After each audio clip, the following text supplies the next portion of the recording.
शांति। आज 9 मार्च 2023 के मुरली के मुख्य बिंदु।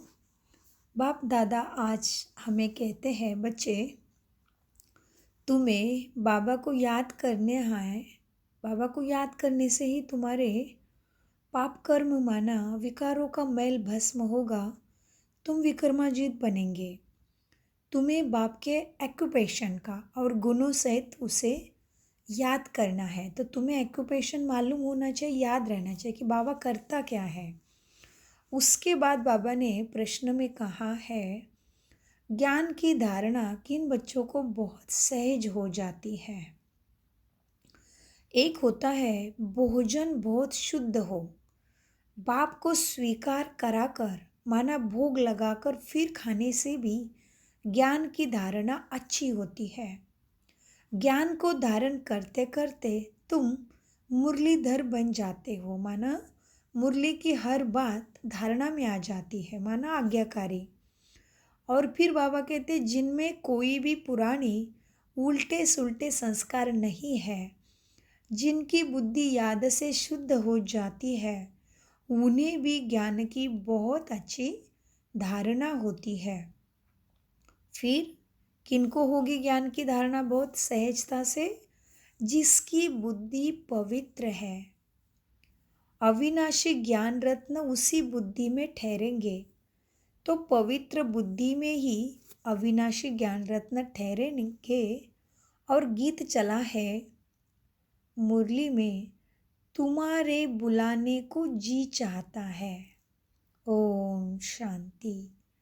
बाबा ने आज कहा, बच्चे आत्मा कहने से मनुष्य कहेंगे कि आत्मा तो वाणी से परे है, इसलिए जीवात्मा कहते हैं। लेकिन परमात्मा का परिचय वो क्या करता है, कब आता है, कैसा करता है, कुछ भी नहीं जानते।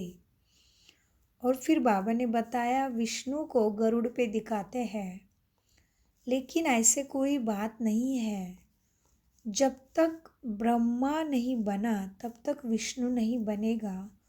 और ब्रह्मा विष्णु, बाबा कहते हैं, मैं जब ब्रह्मा का अंतिम जन्म होता है तभी उसके शरीर में प्रवेश करता हूँ, क्योंकि वही एक्सपीरियंस्ड है। उन्होंने इतने शास्त्र पढ़े हैं, गुरु किए हैं, इसलिए उनके 84 जन्म पूरे होते ही बाबा कहता है मेरा एक्यूरेट आना होता है। और जब सतयुग में भी पहले कृष्ण जन्म लेगा, उसके बाद फिर राधा आती है और अपने अपने राजधानी में दोनों रहते हैं। लेकिन जब वो उनका राज्याभिषेक हो जाता है, सतयुग में कॉरोनेशन हो जाता है, तभी फिर लक्ष्मी नारायण बनते हैं। तो विष्णु ही लक्ष्मी नारायण का रूप है। विष्णु माना लक्ष्मी और नारायण उसमें आ जाते हैं। यही बाबा आज बताते हैं। और फिर बाबा ने कहा, बच्चे भोग तो मैं कुछ खाता नहीं हूँ, तुम भले 36 प्रकार के या 108 प्रकार के भोग लगाओ। तो बाबा कहते, भक्तों ने ही भोग लगाया और भक्तों ने ही बांट कर खाया। भगवान तो निष्कामी है ना, वो तो भी ऑफर, फिर भी उसको ऑफर करना है, तभी तुम्हारा भोजन क्या होता है, शुद्ध बनता है। क्योंकि बाबा कहते मैंने ही तुम्हें सब कुछ दिया है। तो इसीलिए जिस ब्रह्मा भोजन के लिए देवता भी तरसते हैं, तो तुम्हें बाबा को ऑफर करके वो भोजन शुद्ध बना के ही, और जिसने दिया है उसको याद करना ही चाहिए ना। इसलिए बाबा कहते, बाबा का राजा हो आदि, ब्रह्मा बाबा का बाबा ने बताया कि ब्रह्मा बाबा का राजा हो आदि से कनेक्शन था। तो और बाबा फिर क्या करते, तुम्हें बाबा को भोग लगाते हैं तो बाबा तुम्हारी कामना पूरी करते हैं, मानो तुम्हें विश्व की बादशाही देते हैं। क्योंकि बाबा दाता है।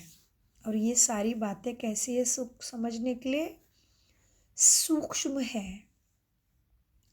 तो इसीलिए बाबा कहते भोग ले जा कहीं पे भी नहीं ले जाते, लेकिन भावना की बात है, यही बैठ वैकुंठ का साक्षात्कार करते हैं।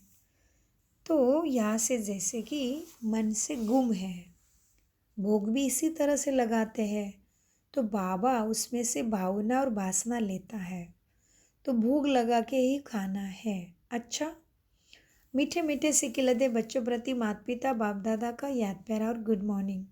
रूहानी बाप की रूहानी बच्चों को नमस्ते। हम रूहानी बच्चों की रूहानी बाप दादा को याद प्यार गुड मॉर्निंग नमस्ते प्यारे बाबा। फिर बाबा ने धारणा के लिए कहा, बाप भला निष्कामी है, लेकिन भोजन का भोग ज़रूर लगाना है। बहुत शुद्धि से भोजन बनाकर फिर बाबा के साथ बैठकर खाना है। और बाबा ने ये भी बताया कि भोग लगाने के लिए आपका मन और सब कुछ स्वच्छ चाहिए, क्योंकि बाबा सदा प्योर है ना, तो अशुद्ध का भोजन क्यों स्वीकार करेगा। और फिर दूसरा धारणा का पॉइंट है, इस रुद्र यज्ञ में योग बल से या बाबा की निरंतर याद से अपने पाप स्वाहा करने हैं। कोई भी आवाज़ में नहीं आना है, चुप रहना है, बुद्धि को योग बल से पवित्र बनाना है। वरदान, न्यारे और प्यारेपन की विशेषता द्वारा बाप के प्रिय बनने वाले निरंतर योगी भव। वरदान का विश्लेषण है, मैं बाप दादा का कितना प्यारा हूँ, इसका हिसाब न्यारेपन से लगा सकते हो। अगर थोड़े न्यारे हैं, बाकी फंस जाते हैं, तो प्यारे भी इतने होंगे जो सदा बाप के प्यारे हैं। उसकी निशानी क्या है?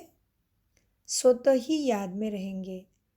प्यारी चीज़ स्वतः और निरंतर याद रहती है ना, तो यह कल्प कल्प की प्रिय चीज़ है ना। फिर प्रिय वस्तु भूल कैसे सकते? भूलते तब हो जब बाप से भी अधिक कोई दूसरी वस्तु प्रिय होती है।